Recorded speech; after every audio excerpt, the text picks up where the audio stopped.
MJC, episode 197. My name is Dave, and I'm joined by Michael. Dave, we are 48 hours away from Spider-Man. I will not be talking to any other human in 48 hours. I am excited. Well, if you get your game. If I get my game. Dave, I am so nervous that I am not going to get my game in time. So you ordered a physical collector's edition with like the Venom statue and everything, right? Yes, and it comes with a digital copy of the game, which is apparently just a piece of paper inside the box and not a digital code they email me. Okay, so oh my god, and it's not. I'm just checking. Like, it's not buried in your pre-order paperwork or anything, or your order confirmation or nothing. Right? No. PlayStation Direct just sends you an email when they, you confirm your order, and then they send you an email when they charge your card, and then they're supposed to send an email when it ships. I hope it ships sometime while we're recording. I keep checking it. My coworker Advent, who's usually in the chat like the entire day today, we were just like, "Did your ship? Did your ship? Did your ship?" I had some other thing that I bought that shipped, and I got so excited because I thought it was Spider-Man, and it turned out to be something else I ordered, and I was just like, I don't care about that anymore. So I have a legitimate question for you before we get into the intro. So Thursday, when you get Thursday 4 o'clock or 5 o'clock in the afternoon, you don't today's Wednesday. So this time tomorrow, you don't have a shipping notification. Are you buying a digital copy of the game? I think I would give it till Friday morning to see if it comes Saturday. But once I get that shipment notification, because isn't it available at 9 o'clock at night or 7 o'clock at night on Thursday night? No, they do midnight in your location. They fixed that to where it's not you can get it earlier. Legit, when I get my shipping confirmation, regardless of how the tracking is, I'm sitting on my front steps from 10 a.m. because I do not want them to toss Venom over the gate. I do not want to open that thing up and find out the 19 inches of Venom is maybe 8.5, in pieces. I really need this thing to come delivered perfectly. I don't need 9.5 inches of Venom. I need a full. Exactly. They talk the big game. So when it comes time to unwrapping it, you want to make sure it's the right size. So I like saying stuff like that because Dave just can't control himself. I'm going to Scott Pilgrim sit in front of my door, and wait for this. Especially I didn't realize how fucking big this thing was until I saw the Comic-Con panel that they did for San Diego, and they put it on the table, and I'm just like, God damn it. Where am I putting this thing? It's so stupid. Yeah, I was going to ask you, you have everything so symmetrical and laid out so well and everything like that, in the background here that not everybody can see, but he's very methodical of where he puts X-Men things. corner, so. Spider-Man corner, just a mess. Is Venom gonna get his own shelf between the two Spider-Man pictures? That's ideally where I want to put it. If it doesn't fit, I'm gonna have to find somewhere else. He might get his own shelf, and I also have to cat proof it because I have a kitten who likes to break it, and also this kitten likes to watch me play Spider-Man because this kitten is enthralled by because I'm playing Miles Morales right now. So this cat, anytime Spider-Man's swinging, is right there staring at the TV. So I'm worried when the statue gets into this house. All right, so with all of that in mind, we are Digital Days Gaming. We're a weekly podcast that posts every Thursday, 6 a.m. Eastern Time on podcast services. If you're able to subscribe, please consider subscribing, following, all that stuff on social media. Sharing the show is all free. Reviews are free. Just anything you guys can do to help grow the show.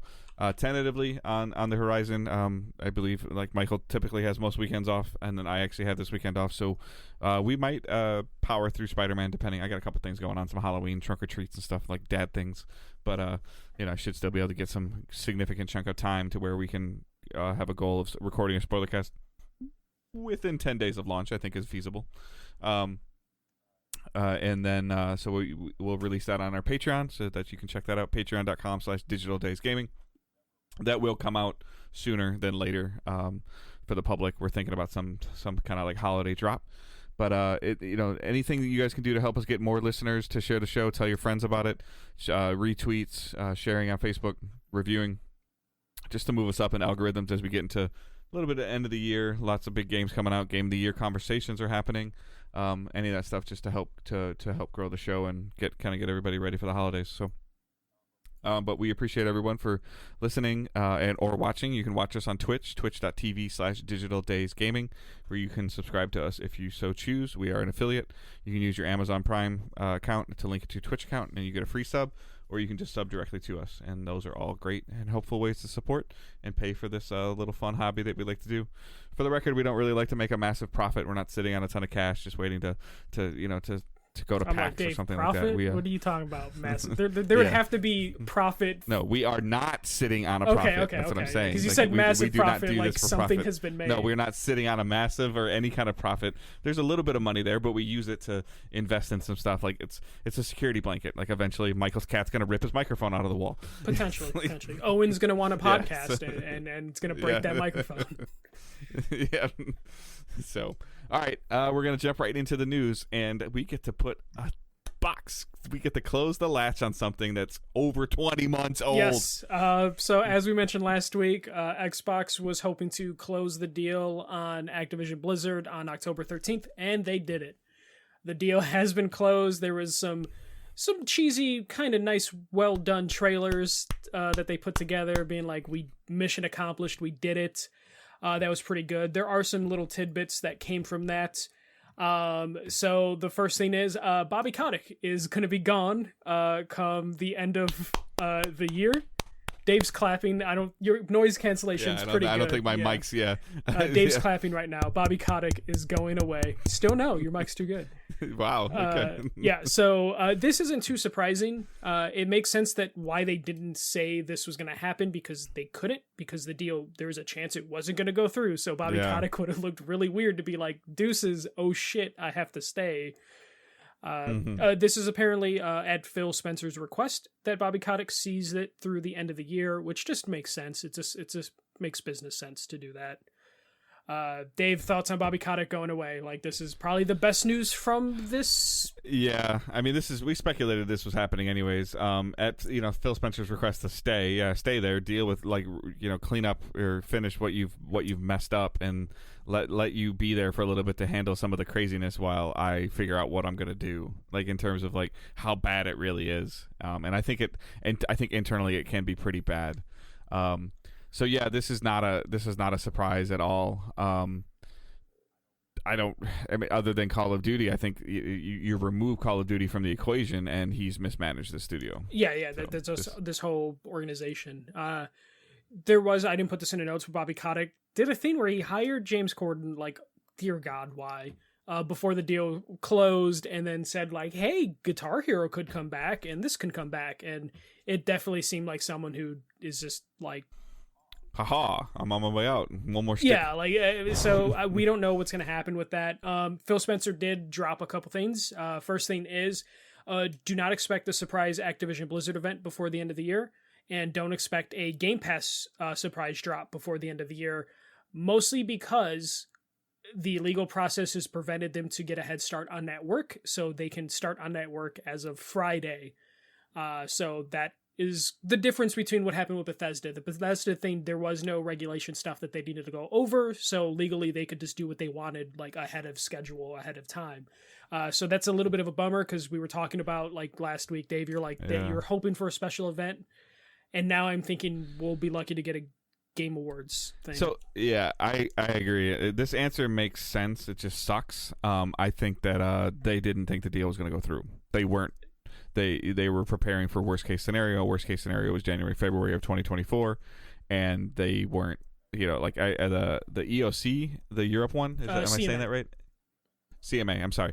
They were like on Monday or Tuesday or Wednesday, like trying to stop it again, and they had already stuck their foot in their mouth. Yeah. So they couldn't. And I think there was a part of people at Microsoft that were just like, hey, you know what? Let's just get through this. Like, if it goes through, great. We have a plan to take care of this in January, February. Let's just go with the plan. Let's not try to alter anything in case it doesn't go through. And also, I think that is a part of it, but also just protection on themselves, because if one of the regulators found out they were already working like the deal was going to go through, they didn't want to have to deal with that backlash. And what do you do? Like, Call of Duty's coming out in like 3 weeks. If anybody thought Modern Warfare 3 was going to be on this service with the acquisition, like, you're crazy. Like, you know how many people have already ordered this, pre-ordered this? You know how hard it is to get a refunded pre-order. Whether it's especially from Sony. It also works to. I'm sorry to cut you off again, but it also works to their benefit of like, okay, Modern Warfare 3 comes out. If you drop every Call of Duty game on Game Pass prior to Modern Warfare 3, people are going to play that instead of picking up Modern Warfare 3. Mm-hmm. So it kind of works out in their favor, and it sucks, but it works out for them probably in the long run. But it also means that they can just, like, Xbox Game Pass will be a part of the conversation every week for like 6 or 7 weeks as they put this stuff out. Oh, wow, they did that. Oh, they cleaned that up and did that. I don't even know. There's going to be stuff that they're going to show up on there that I probably never even heard of, and you're going to be excited about. Yeah. I mean, if I'm Phil Spencer right now, I'm being like, how much do we have to pay Disney to let us release all the Activision Blizzard Spider-Man games? Like, how do we release our Spider-Man at home, like, box set, just to combat, the juggernaut that's going to be Spider-Man 2. Like, there's a lot of deep things that they can do. An interesting thing that Phil Spencer also said on the official Xbox podcast is he's going to take a respectful approach to revisiting the Activision Blizzard franchises that are like dormant, dead, or whatever, and mention that he's going to visit each studio individually and talk to them and see what they're passionate about to see what he's going to do with that studio going forward, which I'm going to throw this out, Dave. I have a feeling a lot of these studios, that are working on Call of Duty, Phil Spencer's going to go, do you still want to work on Call of Duty? And I will say a surprisingly alarming amount are going to say, yes, I want to still work on Call of Duty because that's job security. Mm-hmm. Like, I don't know, but we're gonna get some Hi-Fi Rush style games in the next 9 months. Maybe at least greenlit, not potentially like new games releasing, but we're gonna see some small stuff or something that's close that he's gonna be like, you know what, go for it. Like, okay, let's put 50 people on that. Like, I like that. Like, keep going versus, we can have a shadow drop E3 2025 maybe like 2024 stuff coming from some of those smaller studios, or not smaller studios, those big studios that might have a smaller team like carved out of it. But and I'd be curious of like what Xbox owns that somebody at I can't think of, like, Toys for Bob. Toys for Bob, that somebody might be like, hey, I'm really passionate about this franchise that I already know you own. Now we're on the same team. Like, what are the possibilities of, like, look at this core, like we've always talked about, look at this core concept platformer I have over here that's like the structural foundation. How cool would it be if it had this skin on it? And then Phil might be like, do it. Toys for Bob proven it, like, hey, we could do Crash Bandicoot, we could do Spyro. A lot of people want to do Banjo-Kazooie, but Rare's kind of beyond Banjo-Kazooie. It could be one of those things where it's like, hey, can you guys do a Banjo-Kazooie full remaster, or can you just make a new Banjo-Kazooie game? There's different things. The Neversoft team that is now Blizzard Albany, they started the work on Tony Hawk HD 3 and 4, but then got, eaten up into Blizzard. So there's a chance that, like, their name might not come back, but that studio would then be able to work on, like, the next Tony Hawk thing. I don't think Guitar Hero's coming back. I think Bobby Kotick was just talking shit. I just don't see that happening. I think that day is like if they're going to do anything, it'd be some kind of VR functionality. Anything at this point. Something like that, which I think I feel like they dabbled in, but that might have been Harmonix with Rock Band. So there's a lot of different things that, like, they could do. I like the idea that Phil Spencer is going to visit each individual studio and be like, what do you want to work on? I'm pretty sure some studios aren't going to have a choice. If you're Infinity Ward, you're not going to get the choice of not working on Call of Duty. But to your point, they could go to them and be like, you're working on Call of Duty, but if you want to break off a smaller team to work on a bite-sized game for Game Pass, here's the budget. Go for it. Yeah. So it could ultimately come down to, like, smaller games coming out, which is kind of what Game Pass really needs. They need the big heavy hitters, but getting some small games wouldn't hurt them at all. Yeah, absolutely.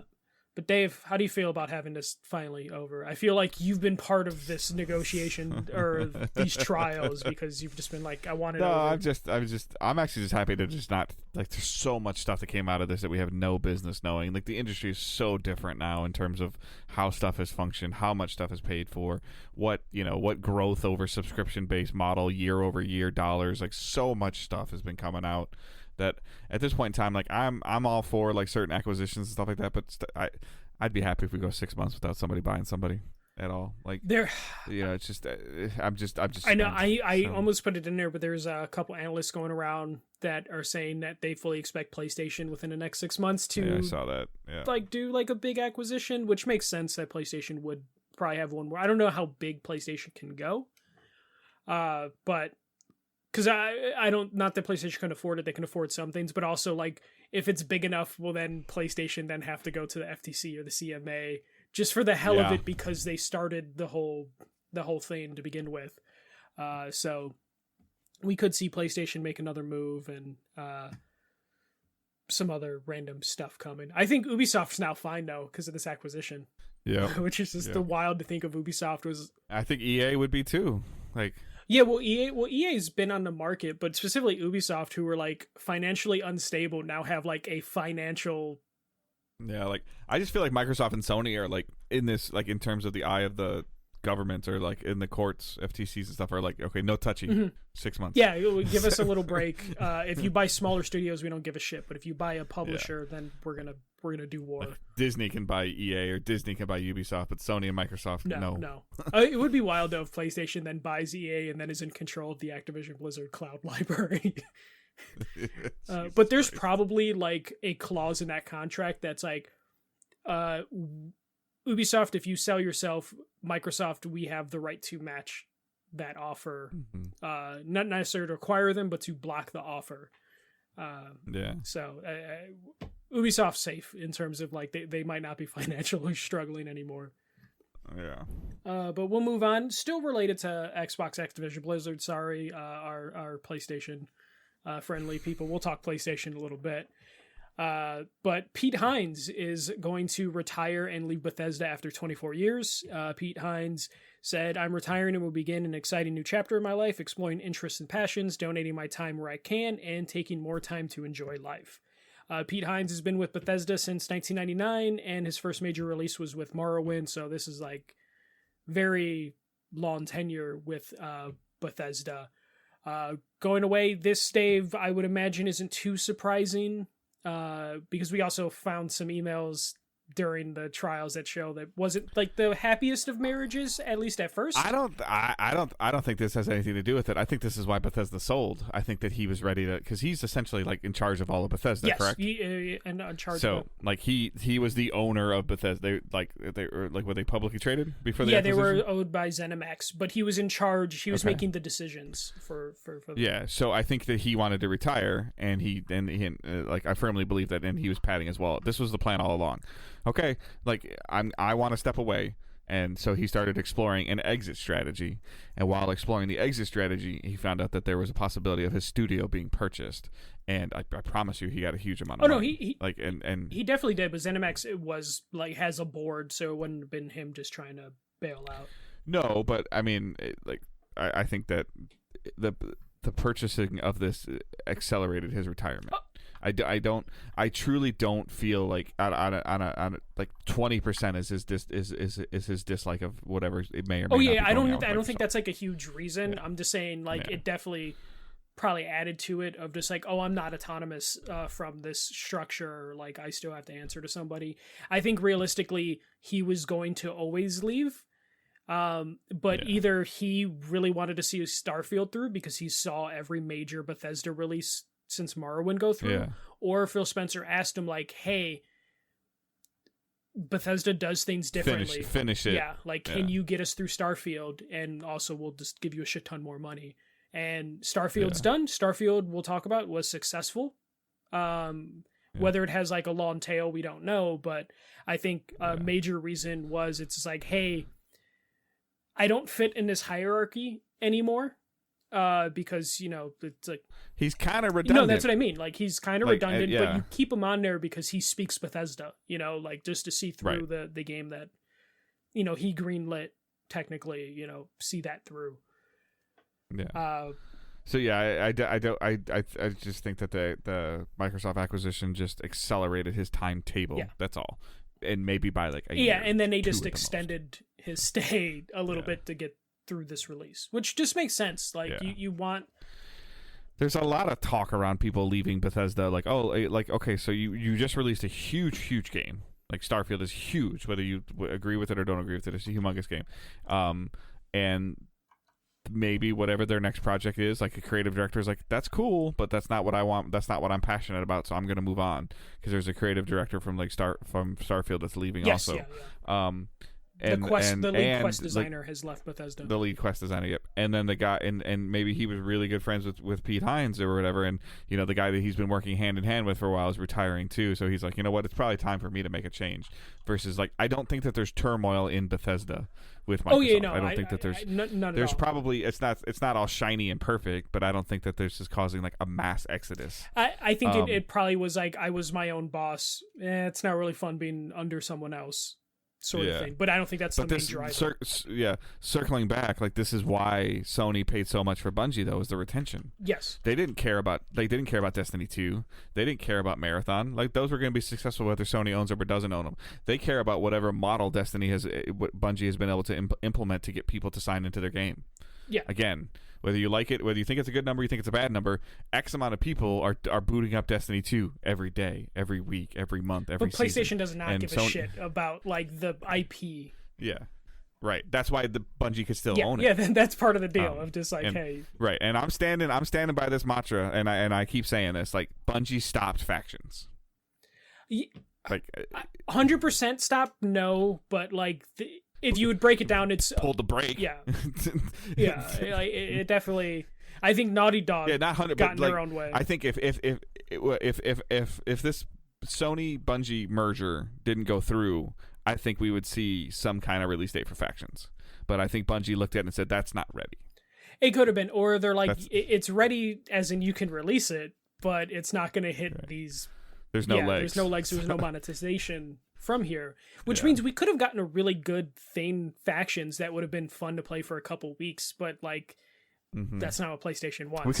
We could have got our a souped up Fall Guys Rocket League. Like a high performing like cinematic sort of experience, and in the end it was just like, no one's going to play this for multiple years, multiple months. Not that, Bungie is like this perfect studio that's like, we can guarantee you'll follow our formula and you'll get, years of fans.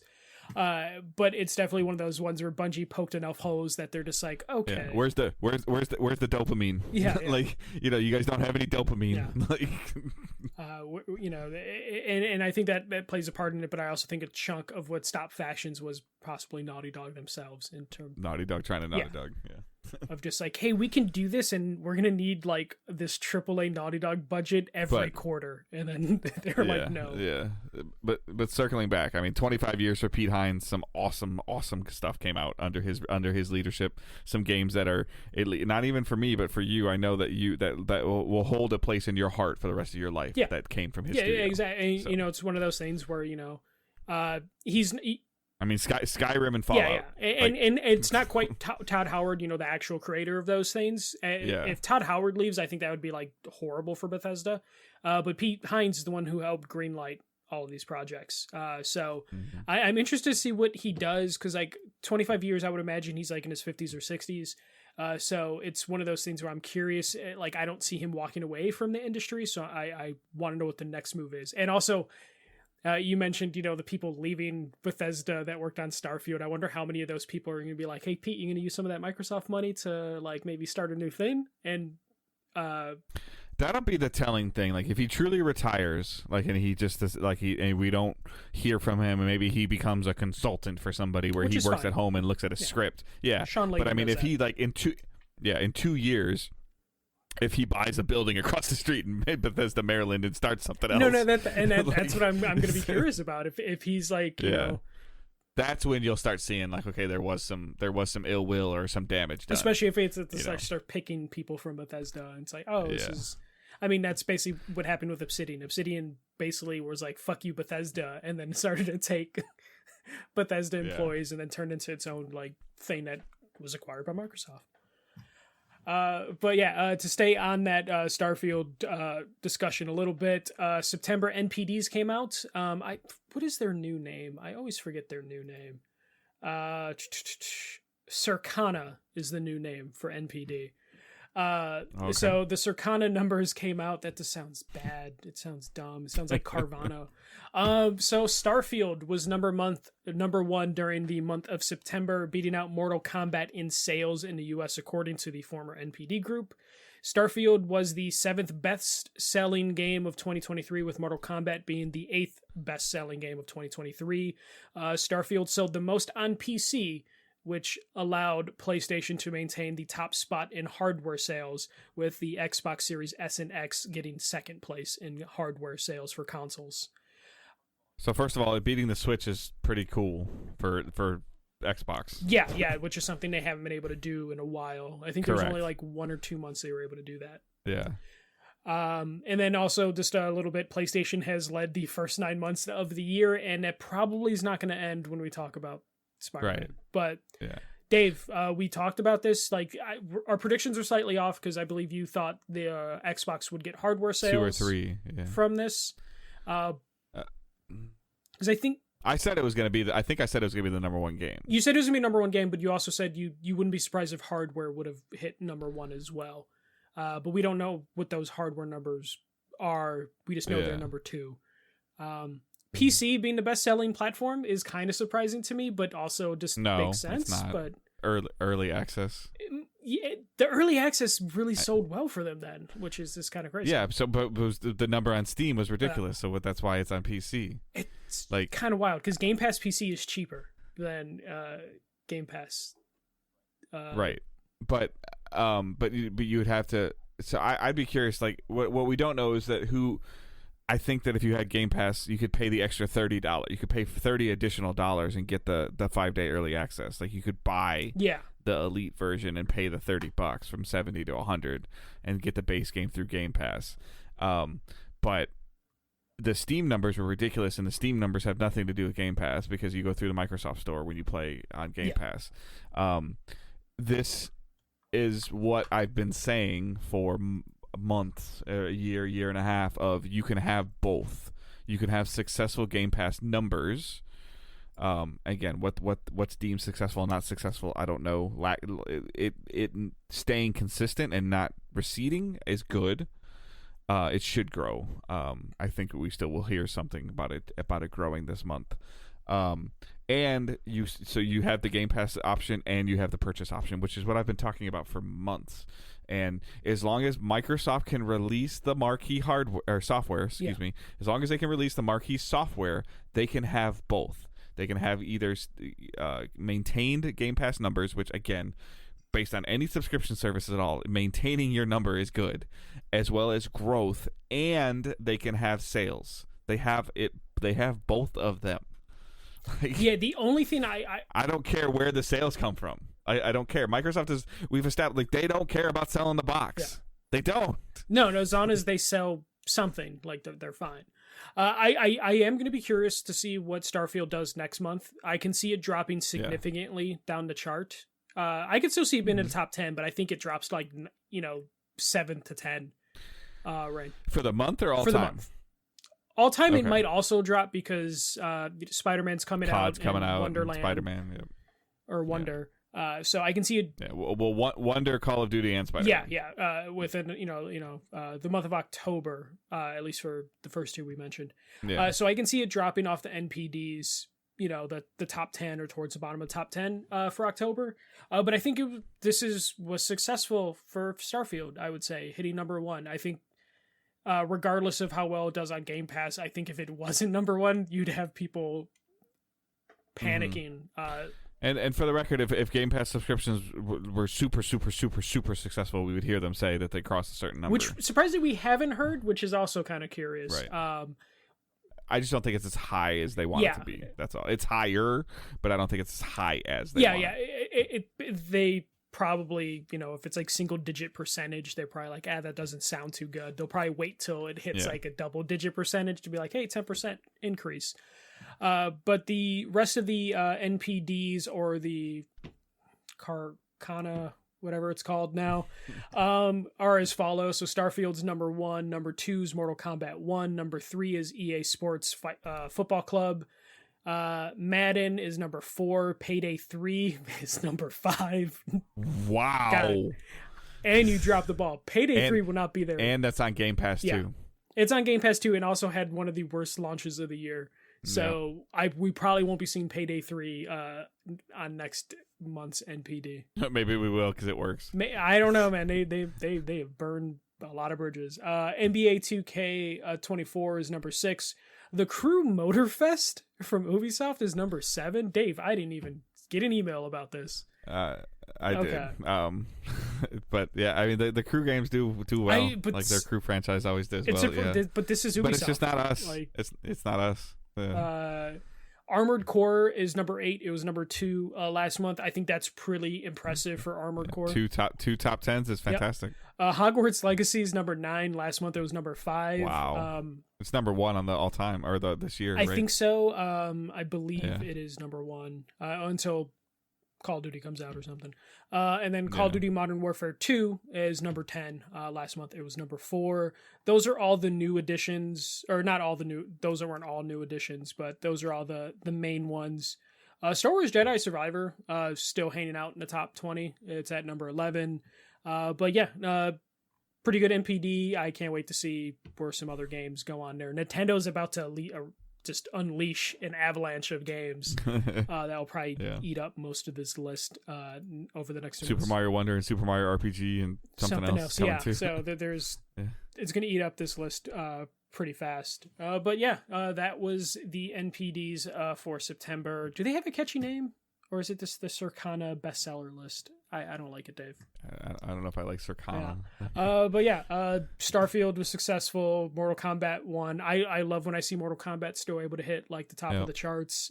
Just because, fighting games are supposed to be like niche. But Mortal Kombat's a huge franchise. Like that's the thing. You walk by, oh, there's another Mortal Kombat. All right, grab it. Let's go. Yeah. So it's always nice to see Mortal Kombat on there. And then hey, EA with the football club proving that it doesn't matter what it's named, it will still sell well. I think that probably did hurt a little bit because I feel like that would have been probably number 1 potentially, but because usually FIFA is number 1 for the month it releases.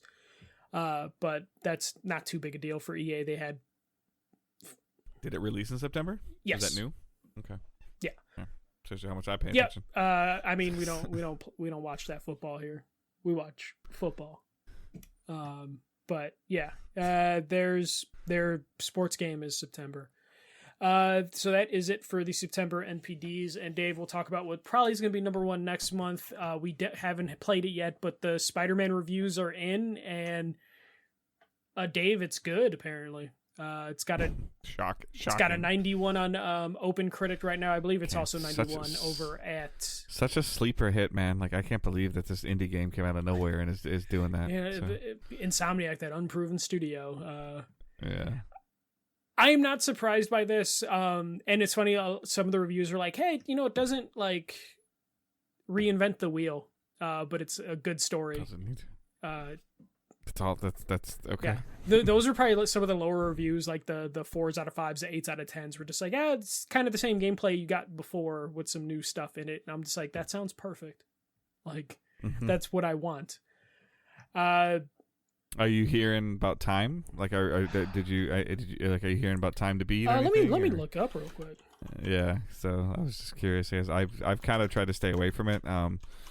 I don't really feel like there's really anything that can be spoiled for me, like either way. Like I'll be shocked at a story twist or anything like that. It's Spider-Man, but it's still kind of cool to like they've been showing off some of his suits on social media. So just trying to decide like Owen loves the suits, Owen loves playing the game, and changing them all out. So I just would be curious. Like I know a couple people that have 100%ed Assassin's Creed Mirage in like 20 hours, 16 to 20 hours for just the main story. Okay. And then completionists, they're saying like 30 plus hours. That's not so bad. Not too bad. I'm going by the howlongtobeat.com. Apparently I use that a lot. So. They tend to be pretty accurate. Looks like rushed gameplay, the lowest they have is 15 hours 47 minutes. So like that's kind of what I expected, and I'm fine with that. I will be going for that platinum because it's sounds like it's another easy one, which I kind of like how like PlayStation first party games like make the platform like attainable. Because it's just something extra. Beat it on New Game Plus. I'm doing a New Game Plus on Miles right now before this comes out. I I hope there's no New Game Plus trophy, but I don't want to look at the trophies right now because that's going to have spoilers. Yeah. But I'm glad, like, hearing it's like a 20-hour story, yeah, like excites me because like I was worried they were going to pack too much into this game in terms of like Kraven's the villain, Venom's the villain. So I was like a little worried that it was going to be a super long game because both of those. Yeah, I mean, I felt like the only criticism I would have of Spider-Man 1 is like all the baddies came at once. Yeah, I mean, they were building towards like the Sinister Six, which I'm fine. I'm glad they at least wasted, some of the lower villains as opposed to, like, I don't know. Like, I feel like if Kraven, though I saw some screenshots, there might be some other villains. If Kraven and Venom are the only two main villains, I'm perfectly happy with that because like,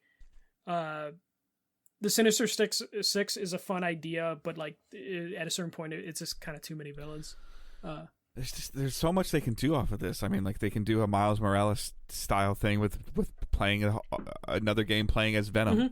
Mm-hmm. Like they can do another one as another Miles game. Like, do a Miles game with Carnage.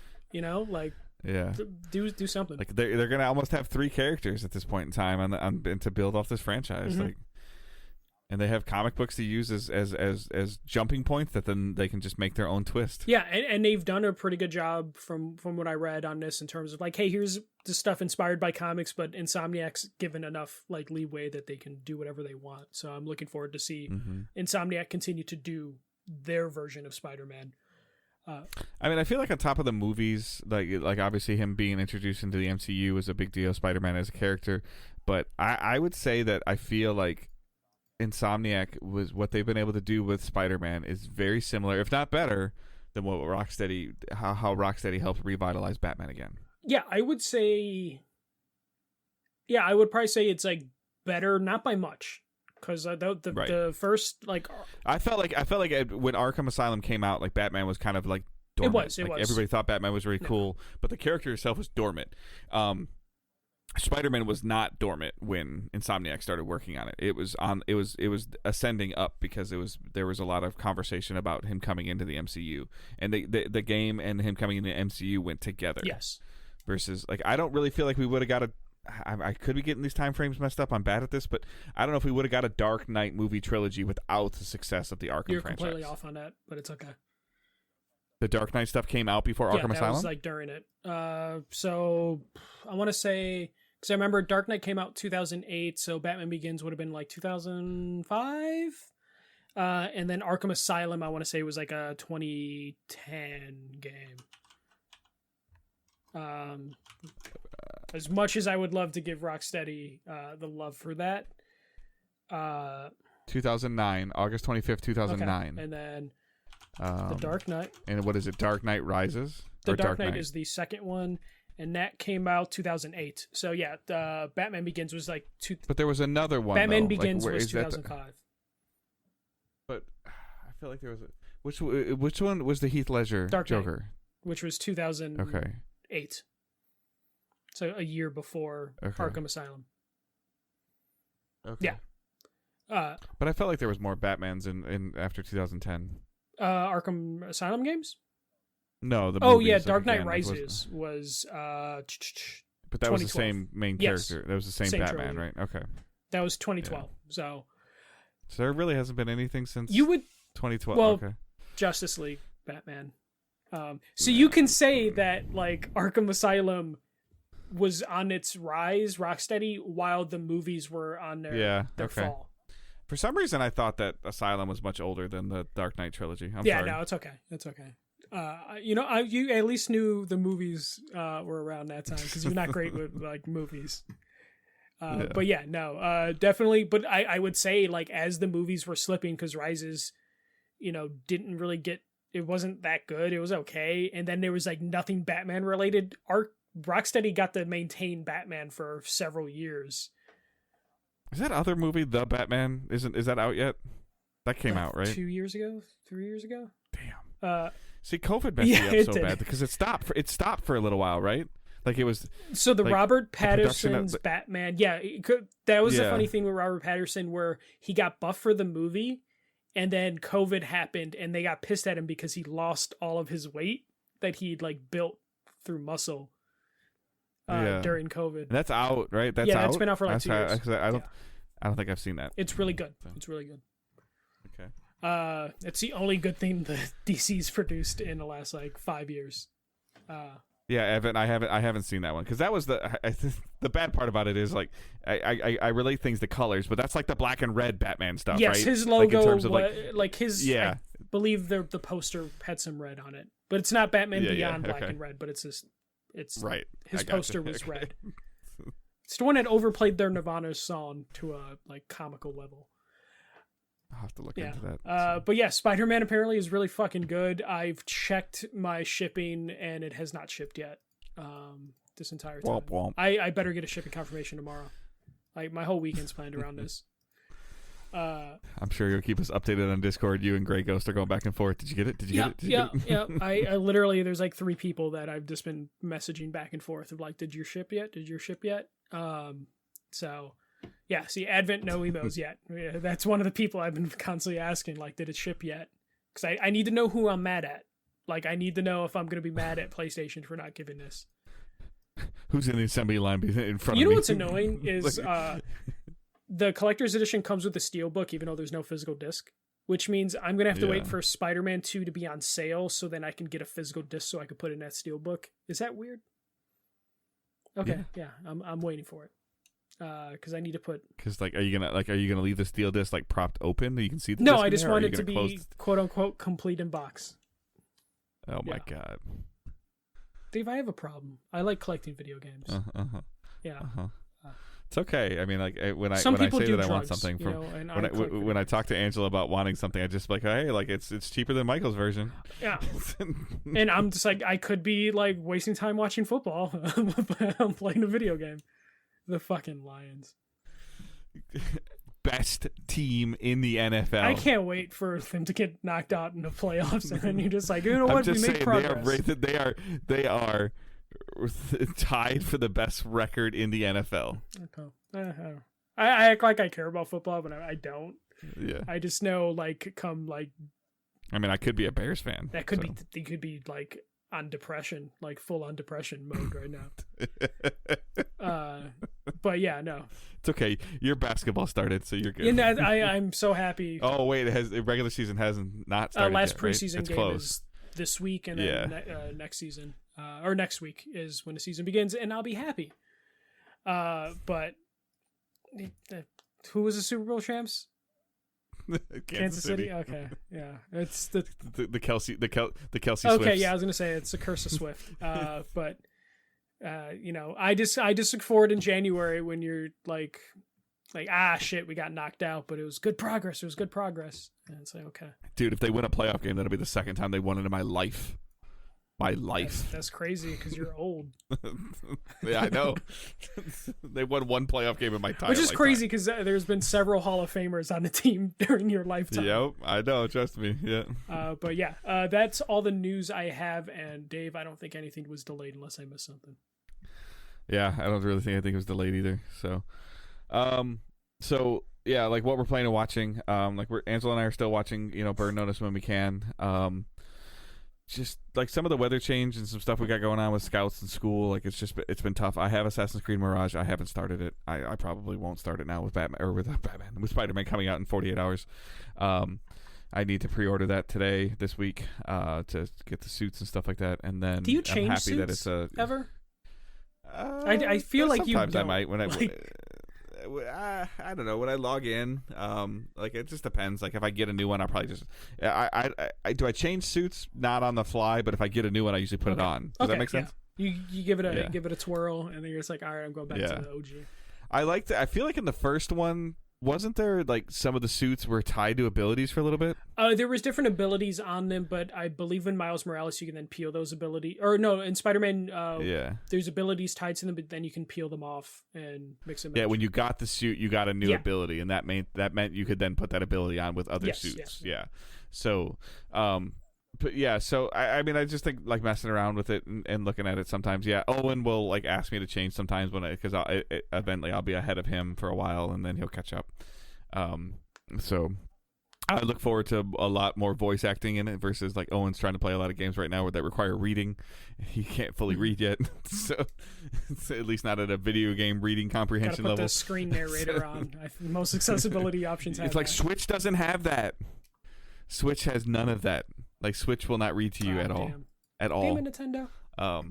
Yeah, we've looked into it like multiple times. I'm like, is there an app? Is there like something I could download? Like, tired of him like read this because, especially when he plays like Minecraft, I need a alloy log, and he's like, can you tell me what this word is? And you look at Minecraft's inventory, like, oh my god. Then he watches somebody on YouTube build something, and he wants to build the same thing. Like, I'm just like, just leave me alone. He's like, I did it. I'm like, cool, good for you. Go over there and play. Just tap him on the head. Okay, good job. Yeah. Put it on the fridge. So I truly like I'm overall like I'm a huge NFL fan. Like I love the Lions, but I just like some of these games have been pretty good. And I'll tell you what, man, if somebody has ADD, NFL Red Zone is awesome. Just awesome. If the Lions aren't playing, I'm just watching Red Zone, and it shows me anytime something interesting happens or anytime somebody scores. Like it's just great. I just imagine like, you just sitting in a chair with like. Not a beer, because I don't imagine you drinking a beer. I have some beer. I have periodically, but they're especially when they've been playing in London. Like if I try to go to church sometimes, but then if I don't, I will totally sit on my couch from 11. No, that's on what I Sunday imagine. morning I can't. Yeah. I don't know if it's you're just sitting there and your mouth is just slightly agape, or if you're just like kind of elbows on knees, like watching it concentrated. No, I lay on my couch and I fall asleep in 20-minute increments. You just like wake up, like, and like, like, okay, it's still the first quarter because fucking football sucks. Well, no, if the Lions are playing, I'm usually awake for the whole game. But then like this Sunday, like we did some errands in the morning. And I'll lay on the couch. They didn't play till like 4:30, so I turn on Red Zone at like 1 o'clock when the NFL games start, and I'll lay on the couch, and I probably fell asleep for a good 45 minutes while Red Zone. Like, have you ever fallen asleep but you're still like listening to something? That's kind of how I watch baseball, where literally I'll vaguely remember the 4th, 5th, 6th inning, and then like I'm fully conscious like 8th inning and up. Yeah, I'll wake up like when the announcers start getting like really loud or something like that. You know, like I'm not in like a deep sleep. You know, but then the thing that sucks about that is then when I try to go to bed at like 10 o'clock or 11 o'clock at night, I can't go to sleep. I'm wired. Like, yeah. So, but yeah, trust me, I feel like a lazy loof because I'll be like on the couch from noon until 10 o'clock, and then I decide to move from the couch to go to bed. Yeah.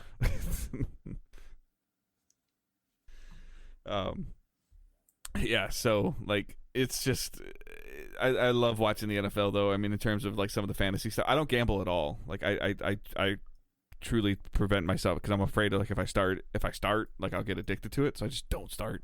But like I guess maybe technically I threw like $30 on a fantasy league. I might be able to win like $1,000. I guess technically that's gambling. It is gambling, Dave. But if I miss out on $30, it's different than betting $3,000 on something. That's what they all say. That's where it starts, Dave. That's where it starts. And then you're betting on like players wearing different shoelace colors, and then you're just like completely never. Gone. I have never placed a bet. I've given a friend of mine money to participate in something. You're like, I do but I have Super never Bowl placed squares and fantasy nope, league. I don't do that. Okay, I don't do that. Don't do Super Bowl squares. Okay. Nope. I never trust the person that does the squares, to be honest. I think that I might like I might have thrown somebody like $20 for a fundraiser that they're doing squares and never won anything out of it. You know what I'm saying? Like, hey, we're selling squares for marching band. Here you go. Usually the person at work that is like, hey, I'm doing football Super Bowl squares is usually the sweatiest person like at your job. Yeah. And it's just like, I don't trust you holding on to this cash, buddy. Yeah. I mean, I've done like March Madness brackets for like with $10 per page. Like it's $10 per bracket. You know, yeah, the squares person is also the bracket person who's trying to collect money ahead of time. Yeah. It's like, buddy, it's March or February and you're sweating bullets right now. I'm not trusting you with this 20. Yeah, you got 72 hours to fill your bracket out because like they release them on a Monday morning and the first game's like Wednesday night. Smells like ham all the time. That kind of person. Jesus Christ. Dave's laughing because he knows that person. Portillo's. You smell like a Portillo's. Yeah. This sweating Italian beef is always there being like, yo, $5 a square, $5 a square. You got to do it. Even the secretary person did it and they don't even know the sport. Like, leave me the fuck alone. Chest hair sticking out of the collar. Yeah, uneven collar. Yeah, 100%. Fucking sweatiest person in the office. dude, it's 45 degrees outside. I know it's hot. He's got like a handkerchief. It's just like, man, you really need this money, and you're hoping to pay back everyone when the shit goes down. Oh God, yeah. It's a universal truth, man. All right. Target best. Every What place have I you work. been playing and watching? What have you been playing and watching? I've been playing Miles Morales. That's pretty much all I've been playing. Like, it's not a super long game, but it's just like when I have time here and there. Me and Sarah did start that Castlevania show on Netflix, and we're really enjoying that. The anime one? The anime. Okay. It's pretty good. We love the characters. Like, it's like 3 seasons in, right? The fourth season just launched, I believe. Yeah. Yeah. And each season there's been like more episodes. First season's like 4 episodes. Second season 8 episodes. I think third season's 10 episodes. So we're in season 2 right now. It's pretty good. Sometimes I feel like the animation looks a little cheap, but then other times it looks really good. So like I feel like it's doing that thing I notice in some animes where you can tell when they cut corners when they need to, because animation's expensive. But I'm enjoying that show. I think there's also like a spin-off Castlevania anime on top of that, so I got to look into potentially watching that and seeing where that fits in the timeline, if that's something I have to watch like after I finish like the proper Castlevania show, or if it's something I need to watch at the same time, because everything's complicated now. You can't just like enjoy like one thing. I might get Disney Plus to check out Loki season 2, but I also don't really give a shit about the MCU anymore, so yeah, I want to watch Loki season 2, but I need to rewatch Loki season 1 because that came out while I was on overnights, and that's definitely was a lot of talking in that show, and I fell asleep during that a lot. Yeah, no, and partially not because I was necessarily bored, but because it wasn't holding my interest enough, and I was exhausted. Yeah, Loki season 1, I was like super interested in the first like 3 episodes, and then as it went on, I was like, I don't care. And then the last episode definitely was some MCU fatigue. Yeah, there's some MCU fatigue for sure. Yeah. And I'm at the point where I'm like, I missed a lot of the MCU stuff recently, and I really want to see the Marvels movie, and I'm just like, do I need to see everything, or am I just going to look up a YouTube video? I feel like you should watch some Miss Marvel, though. No, I did watch Miss Marvel. That was like the last thing that I watched. Okay. But I haven't watched anything. I thought that was really good. I haven't watched anything since then, really. I don't really think they brought anything out since then. She-Hulk, I never finished She-Hulk. Ant-Man and the Wasp, didn't watch Ant-Man and the Wasp. And then there was like 2 other things that I think released that I just was like, I don't care. Did you watch Eternals or no? Eternals was fucking awful. I think that's what kind of turned me off on the MCU, because Eternals was terrible. So it's just been kind of dabbling in Miles a little bit. I finally got that Pixel Junk Monsters trophy that I've been trying to get for like 2 weeks. And it turns out I need 1 more trophy for that 100%. So I get. Does it involve like playing online? No, it's just it's like a RNG sort of trophy. So I just have to hope that everything explodes at the time I need it to explode. Okay. And I have the strategy. Like, it's just like I just have to hope the little creatures kind of line up perfectly, and I can get the hit. So just been kind of very light playing right now. Like, I don't want to start anything because I'm dropping everything for Spider-Man. Like, if that makes sense. Because I do want to get Assassin's Creed. I'm not really into like Super Mario too much. I'm waiting for RPG to come out, so I'm probably skipping Wonder. And then I'm debating on whether I like pick up Alan Wake when that comes out in like 2-3 weeks. Mm-hmm. But that's it for me. Awesome. All right, that is our show for this week, guys. A little bit shorter as it's October, so like they're pretty much companies aren't really doing a lot of crazy stuff unless you're buying somebody, Microsoft. But they're just kind of like letting their games do their talking right now, and we're on the verge of 2 huge like this week, like 2 huge games coming out: Spider-Man 2 and Super Mario Wonder, and then on the heels of like 2 weeks later, like Call of Duty. And then like 2 weeks prior to this was Assassin's Creed, so like we're in that prime time where they're just like these studios are just letting their games do their talking. It's super refreshing to hear that Mirage is not a very long game at all. I think that makes it even more enticing to someone like you, Michael, in terms of your willingness to play. I'm super excited to see that Spider-Man's 20-25 hours messing around with it. So yeah, this is when we should be playing games, but this is also when the weather is messing with you, and there's other stuff you have to like realize you got to catch up on and do. But overall, like hopefully you guys will see us playing some more games. I'll try to stream some more stuff. Probably won't stream Spider-Man because I think I just want to play that upstairs on my couch. But I do have intentions of, after Spider-Man, streaming Assassin's Creed Mirage. I do want to play Payday. So if you are interested in playing Payday, please let us know in the Discord because I would love to play that game with some friends. And then we'll have to kind of see how Call of Duty holds up, because it's just kind of over the top craziness with that game sometimes. But I'll be curious to what the campaign's like with that one. And the feedback from that beta that they just had wasn't great, so I'm wondering how that's going to go. Yeah. So. But other than that, you can follow us on our socials at Digital Days Pod. Michael's is at the first MJC. I'm sure he'll be tweeting some delivery updates. Let me check my Gmail one more time. Gmail. Yeah. My handle is at Good Dave Hunt. Facebook group and Discord server are there. Discord server will have our spoiler channel up there for if anybody's going to be talking Spider-Man. There's an interesting conversation from Grey Ghost in there about Last of Us Part 2. You're wrong, Grey Ghost. You need to power through that game. Definitely. Yep. You need to just keep going on that. So I don't know. You just gotta suck it up, Buttercup, and get farther along. There's some cool stuff happening. But definitely some conversation in Spoilercast, conversation in the collections. Just kind of pop in there, drop a question in there, or make a comment or post a link, and sometimes out of nowhere discussions just start up. So, Facebook group, Discord server, Patreon's there. Keep an eye on Patreon for Spider-Man. Probably a little after Halloween, I'd say at the latest. Before Halloween at the earliest. So check that out for some Spider-Man coverage there. And then, like I said, we'll probably, I would actually be curious. So, if you're still listening near the end, Michael and I talked about this before we started recording, but what do you guys want? What would you guys like to hear from us during the month of December? Because we've tried a couple things a couple different ways, and none of it's worked. I wouldn't say it didn't. And I think we're kind of not that it worked. It's just we just realized the audience is just busy with family stuff, which is reasonable. Yeah, right. Yeah. So we're talking about the idea of just essentially doing what IGN has done. And I use them as an example because Podcast Beyond and XCast and or whatever all those weekly Nintendo talk or Nintendo whatever they were. Just taking a full holiday break, like December 18th to January 5th.